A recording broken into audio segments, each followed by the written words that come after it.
What is going on, everybody? James Hancock here. I'm back to review Is This Thing On, starring Will Arnett and directed by Bradley Cooper. It's the closing night movie for this year's New York Film Festival, and I caught it this morning at a press screening. But because the movie doesn't come out until December, not to worry, I won't give away any plot details or spoilers. But I need to go ahead and share my thoughts while they're still fresh in my head, because if I wait until December, I'm going to forget most of what I saw, especially at the Q&A afterwards, where Bradley Cooper, Will Arnett, and Laura Dern and a few other cast members were there to answer a few questions. Thanks for having us. Thanks for watching. You were the first people to watch this video. In any case, let me start with the fact that my crowd went absolutely berserk and seemed to really enjoy it, and I suspect this movie is going to have no problem finding an audience when it comes out in December. I had a slightly cooler response to the movie than those people around me, and I'll get to my reasons why in a bit, but for now, here is the pitch. After many years together, Alex and Tess have reached an amicable end to their marriage, thus beginning the awkward stage of figuring out how to live separately while raising two boys and maintaining their friendships. Alex discovers a new hobby and in the process learns more about himself and his relationship. And I should add, that new hobby is stand-up comedy. And if you're a fan of stand-up comedy, specifically the stand-up comedy scene here in Manhattan, down around MacDougal and Bleecker, there's a lot to enjoy about this movie. I used to live right around the corner for basically, 7 years on Bleecker and MacDougal, and now I live a few blocks north. But as far as New York nightlife is concerned, that little strip of MacDougal between Bleecker and West 3rd is one of the most exciting places in the city, because not only do you have the Comedy Cellar, which is a legendary comedy club, as well as the Village Underground right around the corner, you also have all the second tier and third tier comedy clubs where you get to see all the people kind of just coming out of the gate, just trying to get their start, open mic nights, that whole deal. And more often than not, even if you can't get into the Comedy Cellar or the Village Underground, I still recommend going down there, because the second tier clubs and the third tier clubs, they're still a blast. It's still a great way to start your night, get a little hammered, get a few laughs out, and then whatever you do afterwards, you're going to have a lot more fun. And this movie does a really good job of capturing the scene down there where Will Arnett's character, who is an investment banker or works in finance and is obviously freshly divorced, he just needs something to do that'll kind of help him fall back in love with life again. And he just falls into this scene where he starts as an open micer and he's hanging out with his fellow comedians and kind of figuring out how often should you write, how often should you go on stage. And he just starts to love it. And obviously, Will Arnett is an incredibly funny guy in real life. I mean, he's been making me laugh since that first season of Arrested Development. I think I saw that first season of Arrested Development 3 or 4 times. The character of Job, if you're hanging out with me and my siblings, and if you whip out a few clever Arrested Development quotes, well, then you're in as far as we're concerned. But he was hilarious in the Lego Movie as Batman. I thought he kind of stole the show. And obviously now he's got one of the world's most popular podcasts with Smartless. But what's interesting about the kind of the acting challenge for Will Arnett in this movie is that he has to pretend not to be funny and slowly but surely get better at being funny. And that's an interesting challenge for somebody who's naturally the funniest guy in the room. How do you get up on stage and get awkward?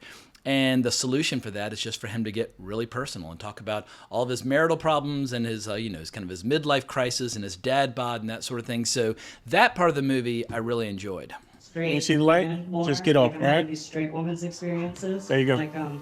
Just talk to him. Have fun. And speaking of the story, I should add that the screenplay was co-written by Bradley Cooper, Will Arnett, and Mark Chappell or Chappelle. I'm not quite sure how he pronounces his last name. He wasn't there today at the Q&A, but they loosely based the story of the movie on the life of British comedian John Bishop. But speaking of Bradley Cooper, who only has a small role in this movie, he is back in the director's chair for his third movie after A Star is Born as well as Maestro.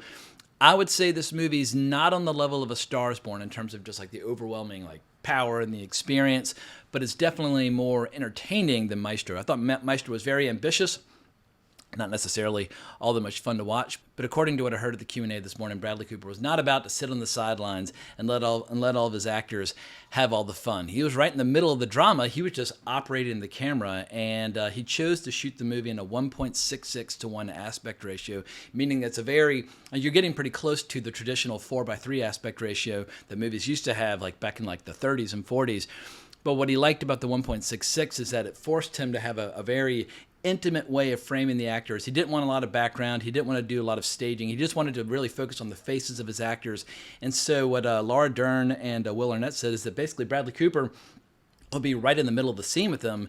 And because he's a fellow actor, he could feel when they were exploring certain emotions or feeling certain instincts kicking in or having certain ideas. And he was right there all right, explore that idea or go in that direction. which leads to a bit of an improvisational flavor to the movie, which I think is going to be the double-edged sword. I think there are going to be a lot of people who love just how raw and spontaneous a lot of this movie feels, but there are going to be some other people who have, I guess, more reverence for the written word. I'm like, can't y'all just stick to the script? And I'm of two minds when it comes to improvisation, and I've heard some directors talk at length about like what is the best way to use improvisation for their movies. Like Sidney Lumet famously would rehearse with his actors and allow them to improvise, and if they came up with great lines, they would go in the script, but on the day of the shooting, he would shoot the script as written. So it was a bit of a hybrid approach. There are a few scenes in this movie where I'm like, ugh, this is starting to feel a little bit like theater kid energy, or acting with a capital A. And how can I say this without giving away a spoiler? Let's just say there's one scene where a bunch of the cast is waking up and starting their day and making breakfast and having coffee and that sort of thing. And they all start doing the same thing, and it feels so forced and so lame. And I could feel my face turning red. I was like, oh, this is brutal. And so there are definitely going to be scenes where I think a lot of people are going to laugh at the movie, not with the movie. On the other hand, there's some other scenes with an improvisational flavor where you can tell Bradley Cooper what he's really trying to recapture is the energy of a movie like Silver Linings Playbook, directed by David O. Russell. And Bradley Cooper worked with him on that. And they also did American Hustle. Is that all they've done together? But I think David O. Russell is the type of director that Bradley Cooper is trying to become. Somebody who's like the actor's director, where everybody rolls up their sleeves and really, like takes it out back and chops it up, like really gets into the meat of the drama. And I won't say that Bradley Cooper is necessarily on the level of David O. Russell with movies like The Fighter or Silver Linings Playbook yet. But you can see him working his way there. And if he continues just to work solely as a director with small parts as an actor, he might get there. We'll see. Also, I noticed something interesting during the Q&A, and I don't know if this is Bradley Cooper's approach on the set, but during the Q&A, anytime one of his actors was speaking, he would get incredibly still and stare at them with incredible intensity. And I don't know if that's like a technique he's picked up as an actor where you really make the person feel like they're being listened to or observed or whatever. But I noticed that every time somebody else was speaking, he was as still as a statue, and it was kind of eerie, but anyway, I couldn't resist taking a few pics. But Laura Dern had some very nice words to share about Bradley Cooper, because she said this whole approach to filmmaking, what it reminded her of was Inland Empire, the last feature film by director David Lynch, who sadly passed away earlier this year. But Laura Dern worked with David Lynch on Inland Empire and Wild at Heart and Blue Velvet and Twin Peaks: The Return. I believe that's all the stuff they worked on together. But in any case, old friends, old collaborators who love smoking cigarettes together and all that good stuff. But she said that Inland Empire, which has a very kind of rough DIY kind of digital approach, it had a kind of a fast and loose, spontaneous flavor. That's what this experience reminded her of, which is high praise because David Lynch is one of the best directors of the last 50 years. But while I'm on the subject of Laura Dern, let me address one of my main complaints about this movie, and I suspect I might be in the minority on this issue, but I found the relationship between Laura Dern's character and Will Arnett's character, which is basically the heart and soul of the movie, much less interesting than Will Arnett's exploration of the stand-up comedy scene. There's something about the stand-up comedy scenes where, if you remember the show Louie from like 2010 or 2011, during the opening credits when he basically gets off the subway and he's like grabbing a slice of pizza and walking down the street to the Comedy Cellar, it's that kind of style and that kind of energy. And if you, for people who like New York or love New York, they're always talking about the energy and how it's very infectious and very contagious. And there's no energy that's more infectious than just kind of like the wild, unhinged scene of McDougal, like on a Thursday, Friday, or Saturday night. Pretty much any night, but on the weekends, that the whole area just goes berserk. And you could tell Bradley Cooper just loves that environment. He described it in the Q&A as like kind of year-round Christmas. And he was living in this area back in the late 90s. He went to school at 12th and 6th, which is one block north of where I live. But he was living in the West Village later on. But he just loves everything about New York.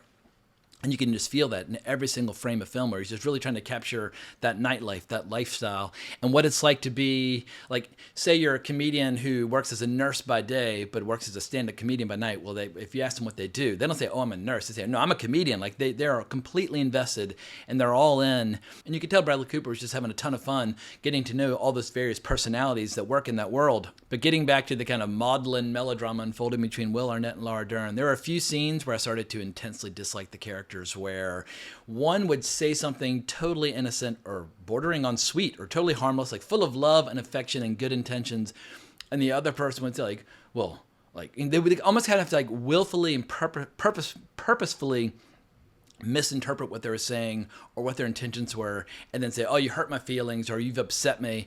And I just got so fucking sick of hearing them saying, "Oh, you've upset me," and like, I'm unhappy. You're making me unhappy. And at a certain point, they just started to remind me of basically children who indulge in every whim or every change in mood and just start throwing these temper tantrums. I'm like, y'all are supposed to be like in your 50s, perhaps even in your 60s in this movie. Maybe show a little maturity and try to behave like adults and don't always assume the worst when it comes to the intentions. And I feel like I'm offering marriage counseling to people who don't exist, these fictional characters in the movie.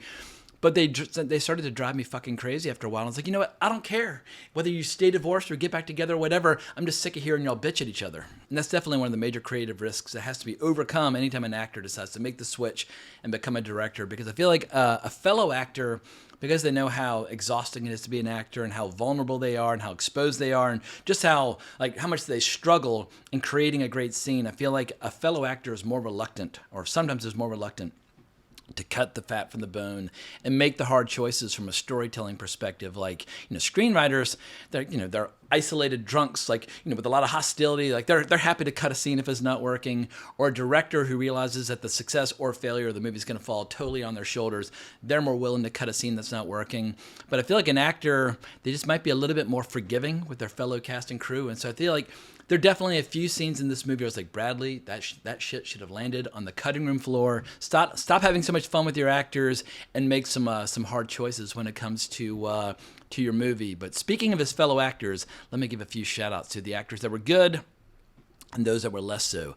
Andra Day, I'd never seen before, but I liked her quite a bit in this. It helps that I found her to be alluring physically, but she plays kind of, how can I describe her character without giving anything away? She is the wife of Bradley Cooper's character in the movie, and they're suffering their own marital issues that are kind of a twisted, warped reflection of the marital issues being explored between Will Arnett and Laura Dern. But yeah, Andra Day, she definitely caught my attention, and I look forward to seeing her in more stuff. And Will Arnett's co-host from the podcast Smartless, Sean Hayes, he's in here. Doesn't have a huge role, but he's pretty good with the material that's given to him.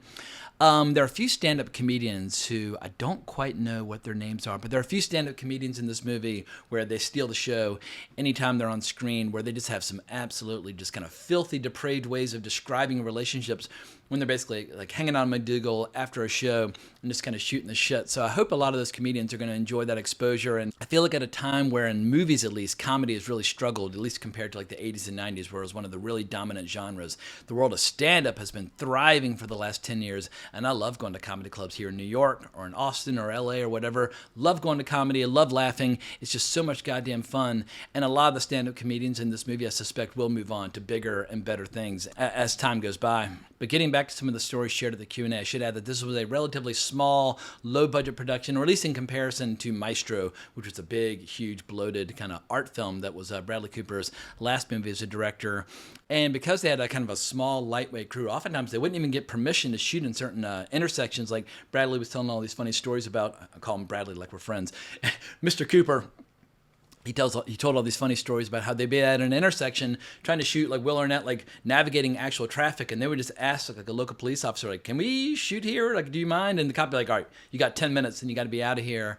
And so I think Bradley really enjoyed getting back behind the camera on a movie where small crew, intimate cast, lightweight, light on their feet, where they could basically focus on the acting and the performances as opposed to big, elaborate camera movements or a lot of style. Although there are some great transitions in this movie where you'll notice as like Will Arnett's like walking through certain doors, they'll kind of transition into him like walking into a club. And I noticed like while Bradley Cooper is much more concerned with the performance and the close-ups, he's not completely divorced from trying to add a few visual flourishes here and there, but it's just a much more kind of raw DIY movie compared to Maestro, where you can tell they had, big, huge sets and big, expensive production, etc., and so forth. But before I wrap up this video, let me add one word of caution, because there is a chance that I might have succumbed to a small case of festival fever while watching this. Because if you go to a film festival, whether it's a small one like Telluride or a big one, You can get sucked up in the hype and the momentum for a movie. If it's the opening night movie or the closing night movie where, you know, all the critics are excited and the casting crew is there and there's all like the glitz and glamour and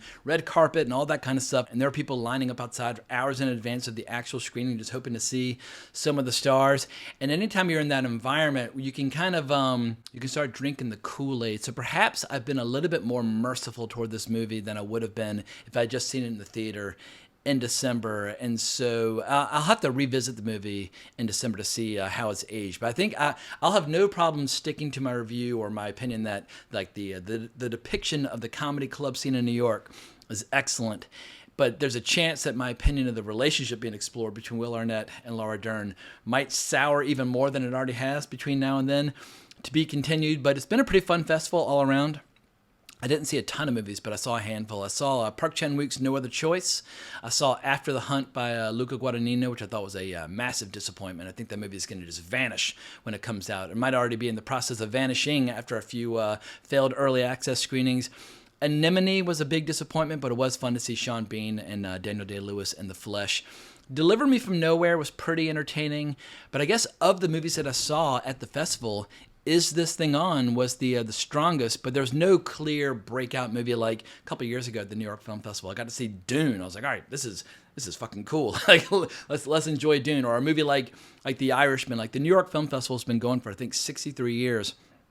And they have strong years and they have weak years.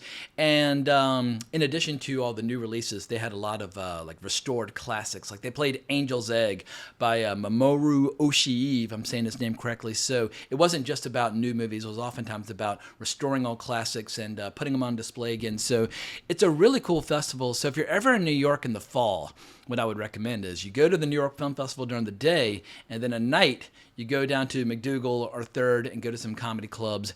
That would be the kind of the tourist routine that I would recommend, where you get a little bit of culture and a little bit of sin and vice and a little bit of hell raising. And yeah, when people wonder, like, how come you've lived in New York for 17 years? It's because of events like the New York Film Festival or the comedy scene. So yeah, I love it here. And this movie I guess this movie in the end, it is a love song to New York, which I definitely responded to. But perhaps I took it easy on the movie just a little bit, just due to the excitement of seeing all these people in the flesh.